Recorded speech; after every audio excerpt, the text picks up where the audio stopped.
ओ, वैशेषिक दर्शन वैशेषिक दर्शन के छठे अध्याय के प्रथम आहनिक के 9 सूत्रों तक हम पढ़ चुके थे।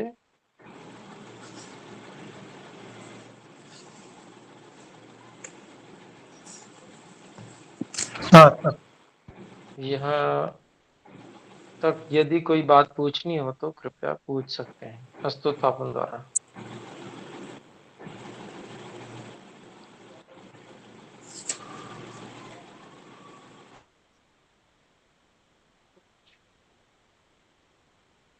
तो कोई प्रश्न नहीं है तो हम फिर आगे बढ़ते हैं। 7 तक हुआ है। अच्छा, दुष्टम हिंसायाम तक हुआ है। ठीक है, तो 8वें से आरंभ कर देते हैं।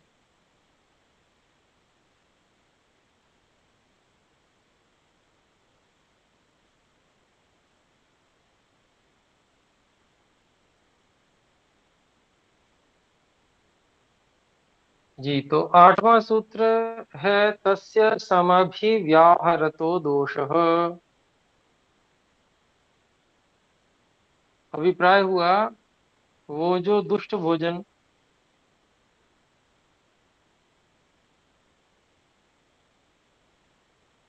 उसके साथ में किसी भी प्रकार का जो व्यवहार होता है उससे पाप होता है, पुण्य नहीं होता।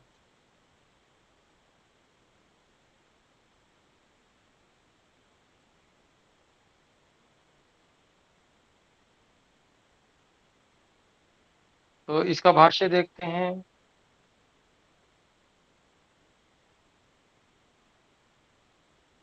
तस्य हिंसाजन्य भोजनस्य समभिव्याहारात्।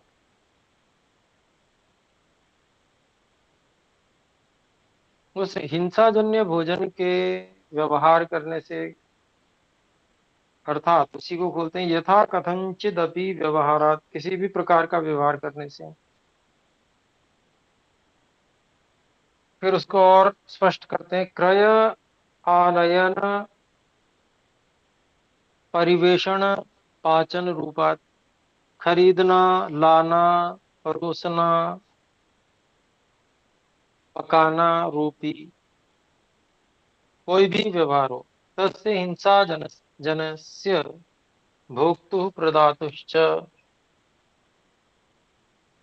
तस्य हिंसक जनस्य, उस हिंसक व्यक्ति के, अर्थात भोक्तु, भोग करने वाले के, खाने वाले के, प्रदातुश्च और देने वाले के, समभिव्यवहार समभिव्यवहारात्, व्यवहार करने से, एकासन वास विवाह आदि व्यवहारात्। उससे किसी भी प्रकार का व्यवहार करें, चाहे उसके साथ में एक आसन शेयर करें, एक ही आसन पर बैठें, या विवाह आदि व्यवहार करें, तो भी दोषो भवति, दोष होता है। शुभ फल से तू का कथा, शुभ फल की तो कथा ही क्या है। अर्थात तो गलत कार्य करने वाले का सब प्रकार से विरोध करना चाहिए, उसका किंचित मात्र भी, वाणी मात्र से भी उसका जो है समर्थन नहीं कर सकते, करना नहीं चाहिए। वाणी से भी समर्थन करता है तब भी पाप होगा।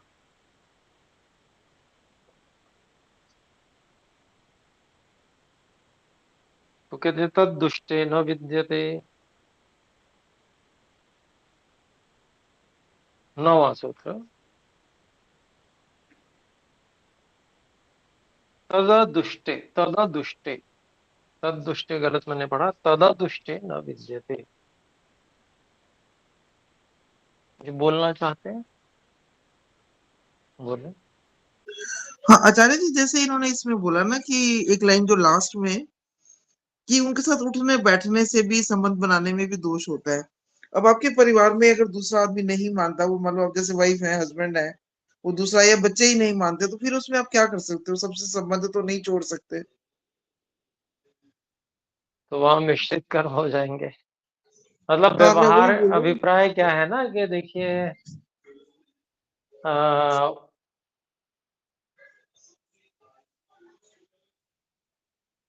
उनको जो है उसमें गलत कार्य में सहयोग न देना, और उनको बताते रहना ये गलत है।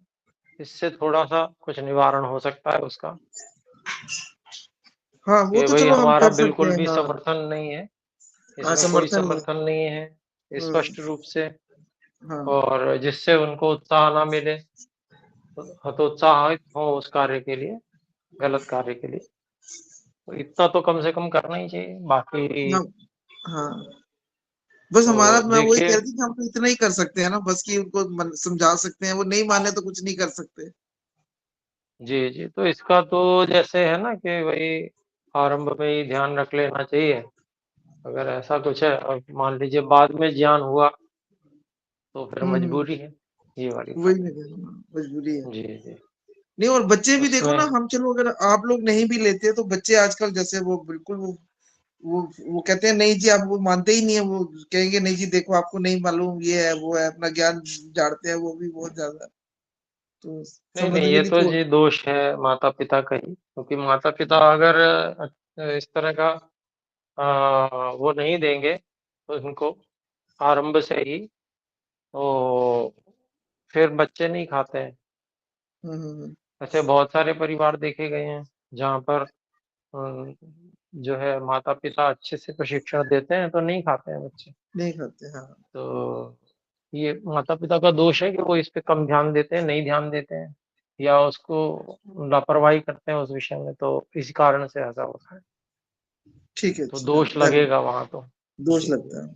ठीक है जी, धन्यवाद। जी, तो आगे देखते हैं, तद अदुष्टे न विद्यते। तो शुद्ध भोजन लेने देने में कोई दोष नहीं लगता, पुण्य जो है वो मिलता है, पुण्य जहाँ पर रहता है उसका पुण्य मिलता है।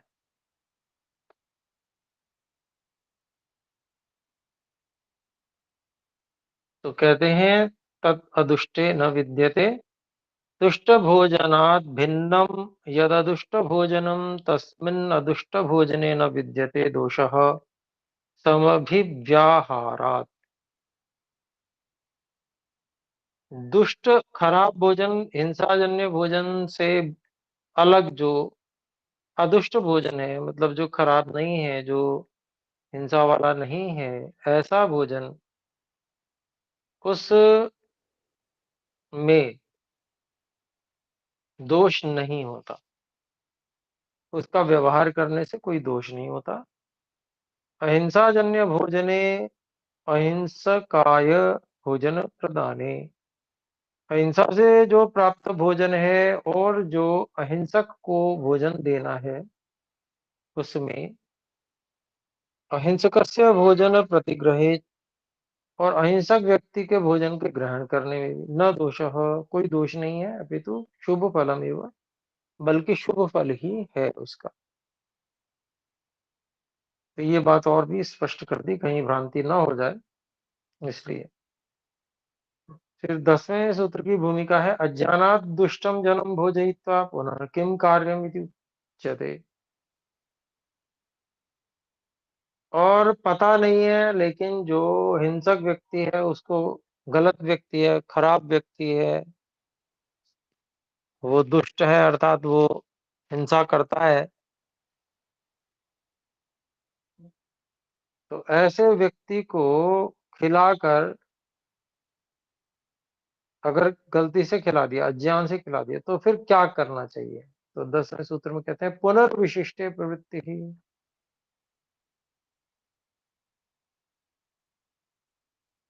तो 10वां सूत्र कहता है कि भाई अगर गलती से भी भोजन करा दिया है, किसी हिंसक को करा दिया है, तो किसी उत्तम व्यक्ति को भी भोजन कराना चाहिए। उससे क्या होगा? जो पाप है वो तो खैर नहीं मिटेगा, लेकिन साथ में पुण्य जुड़ जाएगा, तो पुण्य जुड़ने से क्या होगा, पाप का दंड जो मिलेगा उसके साथ में कुछ सुख भी मिलेगा, तो वो दंड थोड़ा हल्का लगने लगेगा। मतलब एक ये है कि पाप का दंड मिला और कोई राहत नहीं है। मान लीजिए रोग के रूप में पाप का दंड मिला, और न दवाई है, कुछ भी नहीं है, सेवा भी कोई करने वाला नहीं है, तो महादुख हो जाएगा, भयंकर दुख हो जाएगा।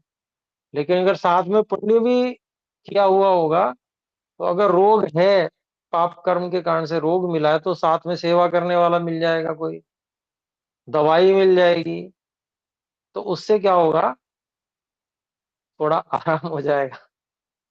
तो इसलिए बता रहे हैं, सलाह दे रहे हैं ऋषि कणाद जी, कि भाई थोड़े अच्छे कर्म भी कर लो अगर कोई गलत हो गया है तो, जिससे हमेशा परेशानी ना रहो, दुख में ही ना रहो, थोड़ा सुख भी मिलता रहेगा, तो जीवन थोड़ा सरल हो जाएगा। तो यहाँ पर देखिए, तो देखिए पुनर्विशिष्टे प्रवृत्ति ही इसका भाष्य है छोटा सा। पुनः विशिष्टे प्रवृत्ति है, पुनः तस्माद् विशिष्ट गुण संपन्ने पवित्राचार संयुक्ते भोक्तरि प्रवृत्ति विधेया।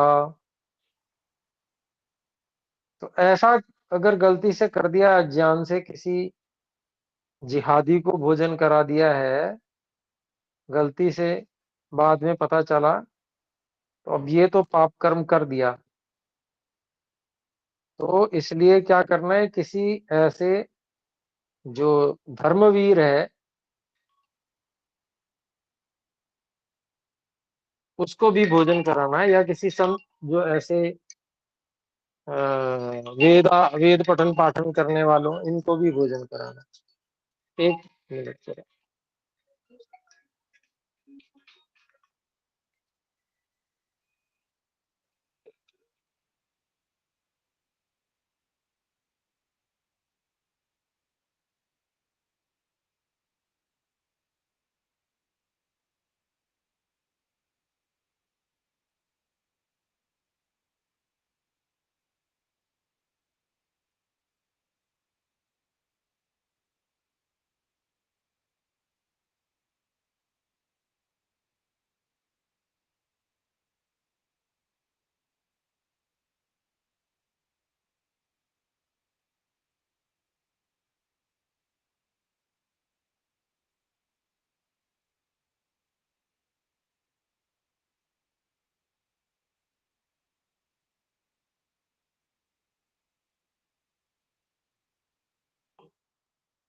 ओ,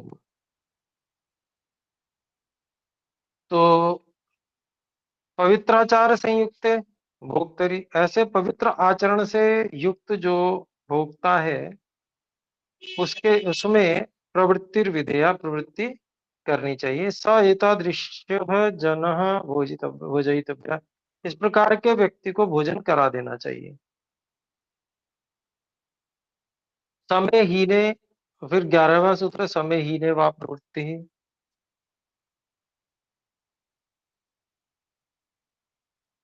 तो ऐसा भी हो सकता है कि भाई हम ढूंढे और मिले ही ना कोई विशिष्ट आचरण युक्त जो बहुत ही उत्तम आचरण वाला है, तो अगर ऐसा नहीं मिले तो फिर समय हीने वा प्रवृत्ति ही। तो अपने समान या अपने से कुछ कम आचरण वाले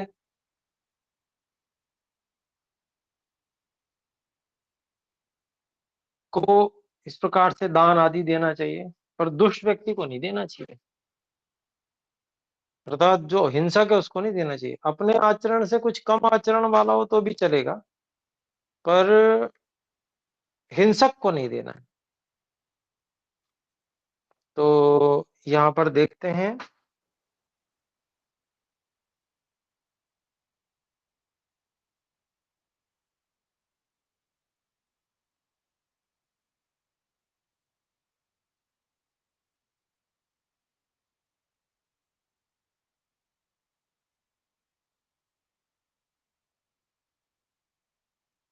तो यहाँ भाष्य है, स्वस्माद विशिष्ट, विशिष्ट अनुपलब्धौ सत्याम, अर्थात अपने से जो कोई विशेष बहुत अच्छा, हमारे से बहुत अच्छा ऐसा व्यक्ति के अनुपलब्ध होने पर, समय अपने बराबर के, स्व समान गुणाचार से गुणाचार युक्त है, अपने समान गुण और आचरण से युक्त में प्रवृत्ति विधेया, उसको अर्थात उसको दान करना चाहिए। तदभावे भी, अगर वैसा भी ना मिले, अपने समान भी ना मिले, तो हीने अर्थात जो हीन हो, स्वस्मात् गुणहीने अपि अदुष्टे जने, अर्थात जो अपने से कम गुण वाला भी है लेकिन दुष्ट नहीं है, हिंसक नहीं है, उसमें प्रवृत्ति होनी चाहिए। तो ठीक हो गया ये भी, समय हीने व प्रवृत्ति। अब 12वां सूत्र है, एतेन हीन सम विशिष्ट धार्मिकेभ्यः परस्वादानम व्याख्यातम, इससे हीन सम विशिष्ट धार्मिकों,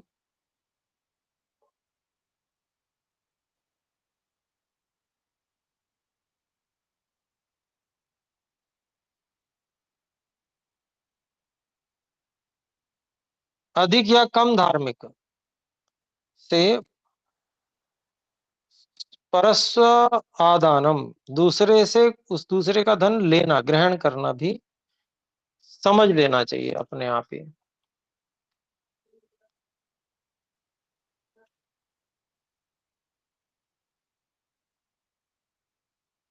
तो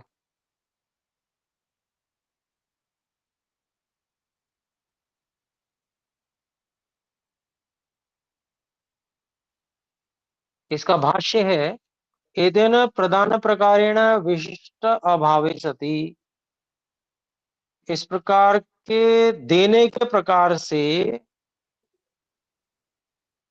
ही ऐसा समझ लें कि विशिष्ट अभावे सति, देने के लिए भी अगर विशिष्ट का अभाव होने पर,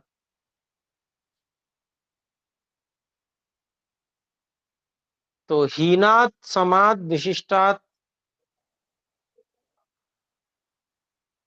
अपने से कम या अपने से सम समान या अपने से विशिष्ट, पुनर्धार्मिकात, पुनः मतलब आरंभ ही लेंगे, फिर अपने से हीन या अपने सम या अपने से विशेष अधिक जो धार्मिक है उसके धन का प्रतिग्रह ग्रहण करना, ले लेना, अर्थात उनसे मांग कर लेना या उनके दान देने पर लेना।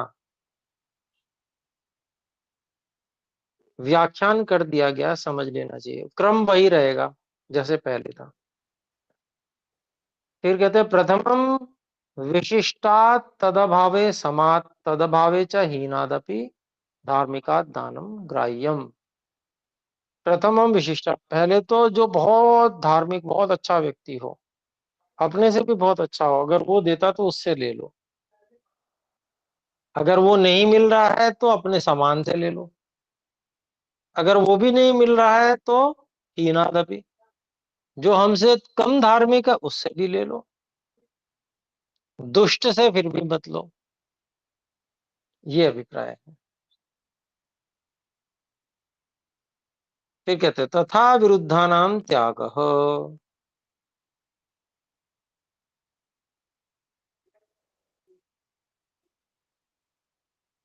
तो कहते हैं कि उसी प्रकार से अधार्मिकों का दान नहीं लेना चाहिए, दुष्ट का नहीं लेना चाहिए।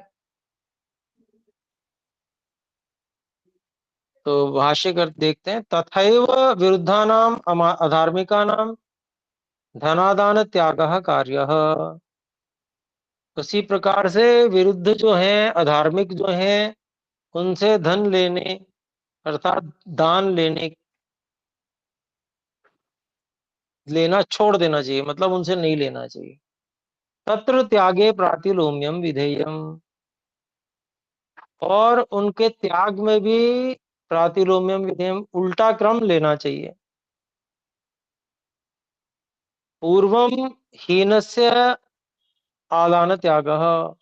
सबसे पहले जो सबसे गया गुजरा है उसका छोड़ देना चाहिए, उससे नहीं लेना चाहिए। पश्चात समस्या आदान त्यागः।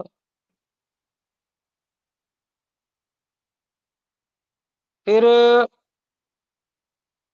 अगर अधार्मिक कुछ थोड़ा बहुत अधर्म हमारे अंदर भी है तो ऐसा मान के चलेंगे हमारे समान कोई अधर्म अधार्मिक है,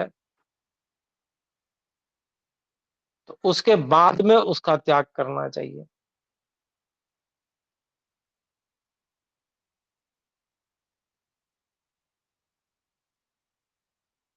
पुनर्विशिष्ट से आदान त्याग कार्य। और फिर जो विशेष रूप से अधार्मिक है उससे प्राप्त करने का भी छोड़ देना चाहिए। मतलब अभिप्राय क्या है कि जो बहुत ज्यादा अधार्मिक है भयंकर, उससे तो लो ही मत। पर अगर विपत्ति काल हो तो थोड़ा बहुत अधार्मिक है उससे ले लो।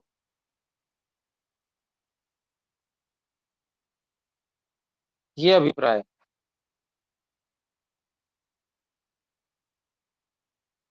फिर कहते हैं सत्यापत्ति काले सती आपत्ति काले कस्यापि आदान त्यागो न विधेय। अगर बहुत अधिक आपत्ति काल है तो फिर जो भी जिससे भी मिल रहा है ले लो।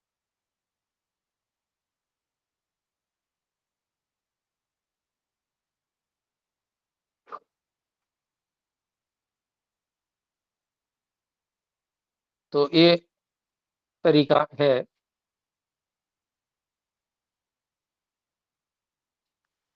जी बोले। नमस्ते आचार्य जी। तो अभी जैसे नमस्ते। मूल्यों से जो कुछ ये अ, धन का मतलब जो कुछ भी वस्तुओं का विक्रय करके जो भी कुछ लाभ आदि होता है तो वो तो कर लेना चाहिए उसके अनुसार। आवाज आपकी कट रही है, नहीं आई ठीक से, सुनाई नहीं दे पाया मुझे आपका प्रश्न। अच्छा और किसी अच्छा। को सुनाई दी हो तो आप बता दें, और कोई बता सकते हैं अगर आपने सुना हो तो। स्पष्ट नहीं था गुरुजी। हाँ, बीच में कट गई ना आवाज इसलिए समझ में नहीं आया, एक बार फिर से मैं प्रयास करें। अभी स्पष्ट आ रही है मेरी हाँ, ध्वनि? अभी तो इतनी बात तो सुनाई दी है आपकी। अच्छा हाँ, ये पूछना चाह रहा था कि जो मूल्यों से कोई भी वस्तुओं का विक्रय करके जो भी आमदनी होती है तो फिर उसका।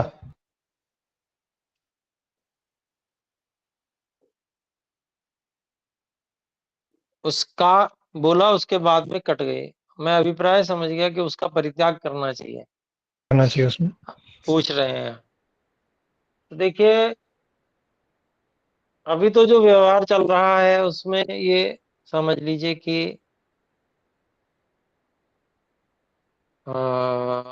एक जिसको कहते हैं कि व्यापार जो है एक अलग विषय हुआ। वो दान लेना नहीं है व्यापार। वो तो आप कोई चीज बेच रहे हैं उसके बदले में धन ले रहे हैं। ठीक है, तो वो तो व्यापार हो गया। यहाँ व्यापार की चर्चा नहीं है, यहाँ दान लेने की बात कर रहे हैं। मान लीजिए भोजन दे रहा है कोई, है ना। भोजन नहीं लेना है, क्योंकि अगर हमें किसी अच्छे व्यक्ति से प्राप्त हो रहा है भोजन तो हम उसका क्यों लेंगे, उसका थूक वाला भोजन। जरा सोचने वाली बात है। और अब यह है प्राणी संकट में मर ही जाएंगे। कल्पना कीजिए ऐसी स्थिति आ गई कि अब प्राण बचने चाहिए, तो चाहे कोई दे रहा है उसने थूका होगा भाई, कोई बात नहीं। एक बार प्राण बच जाएंगे तो फिर शोधन कर लेंगे अपना। ये अभिप्राय। अभी स्पष्ट हो गई बात।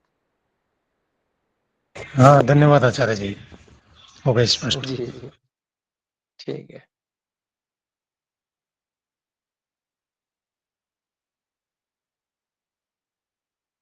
अच्छा, फिर देखिए अब विपत्ति काल आता है तो क्या करना चाहिए? भाई मान लीजिए ऐसी स्थिति है, एक वस्तु है, उसके खाने से दो व्यक्ति के प्राण संकट में है। एक खाना एक ही बच सकता है मान लीजिए उससे, तब क्या कर सकते हैं, क्या करना चाहिए? तो उसका भी विधान यहाँ बता दिया ऋषि कणाद जी ने। हीने पर त्याग, कहते हैं कि आपत्ति काल में सामने यदि कम योग्य व्यक्ति हो तो दूसरे कम योग्यता वाले व्यक्ति को भोजन छोड़ देना चाहिए या उसका छुड़ा देना चाहिए। जो अधिक योग्य व्यक्ति है उसको भोजन करके प्राण बचा लेने चाहिए अपने। तो हीने पर त्याग, भाष्य में कहते हैं तथैव आपत्ति काले स्वस्मिन् परस्मिंश्च धार्मिके जने बुभुक्षिते प्राप्ते प्राण संशये। तो कहते हैं वैसे ही आपत्ति काल होने पर अपने और किसी दूसरे धार्मिक व्यक्ति के भूख के प्राप्त होने पर, प्राण संकट होने पर, हीने पर त्याग, अगर वह हीन है हमसे, अर्थात धर्म धार्मिकता में हमसे कम है, तो उसका त्याग करा देना चाहिए। अर्थात परस्य भोजन त्याग, दूसरे के भोजन का त्याग करा देने चाहिए। परो ही जनो भोजनात् पृथक कर्तव्य है, उसी को खोल रहे हैं, दूसरे व्यक्ति को भोजन से अलग कर देना चाहिए। यद्वा हीने परे त्याग इति पाठे परे त्याग, या अगर हीने परे त्याग ऐसा पाठ हो तो परे अत्याग तम निमित्तम स्वभोजन से त्यागो न कर्तव्य। मतलब दूसरे कम योग्यता वाले व्यक्ति के लिए अपने प्राण संकट होने पर अपने भोजन का त्याग नहीं करना चाहिए, ये कहना चाहते हैं। तो 15वां सूत्र है समय आत्मत्याग पर त्यागो होगा। तो कहते हैं कि अगर विपत्ति आ गई है और दोनों की योग्यता समान है, एक समान योग्यता वाले धार्मिक है, तो उसमें कोई बात नहीं है, अपना त्याग कर दो या दूसरे का त्याग करा दो, कोई भी छोड़ सकता है, उसमें कोई बाधा नहीं है।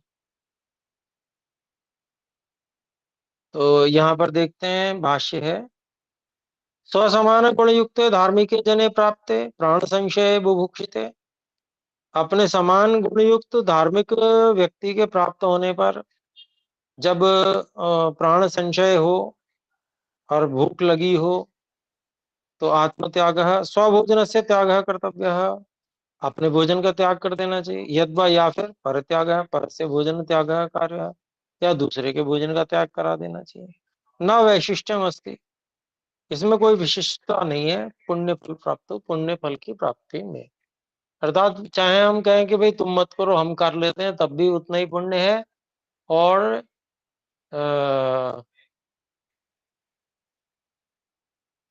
चलो मैं नहीं करता आप कर लो तो भी उतना ही पुण्य मिलेगा, मतलब समान पुण्य मिलेगा।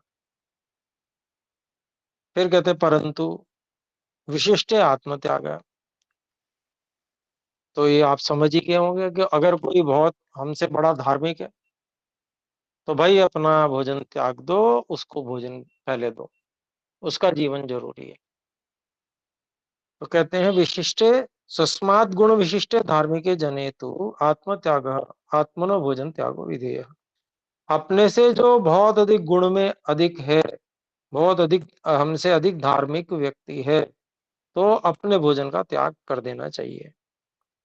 सत्यापत्ति काले भोजनमंतरेण प्राण संशय, विपत्ति का समय उपस्थित होने पर भोजन के बिना प्राण संकट हो तो इति प्रकारे खलु एतादृशे अवसरे, इस प्रकार के अवसर में यथा योग्यम अनुष्ठेयम, जैसा उचित लगे ऐसा करना चाहिए। यथा योग्य जैसा उचित लगे, मतलब लगे नहीं, जैसा वास्तव में उचित हो वैसा करना चाहिए, ये मतलब।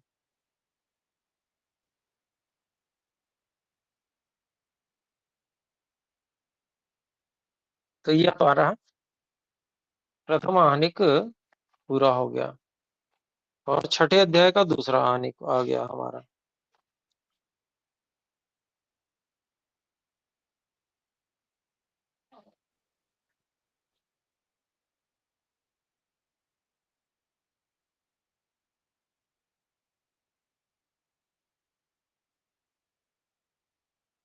तो समय तो हो ही गया, 3 मिनट शेष है, तो अगली बारी शुरू कर देंगे, अभी इतना ही रखते हैं। चलिए आइए एक बार ओम का उच्चारण करें। ओम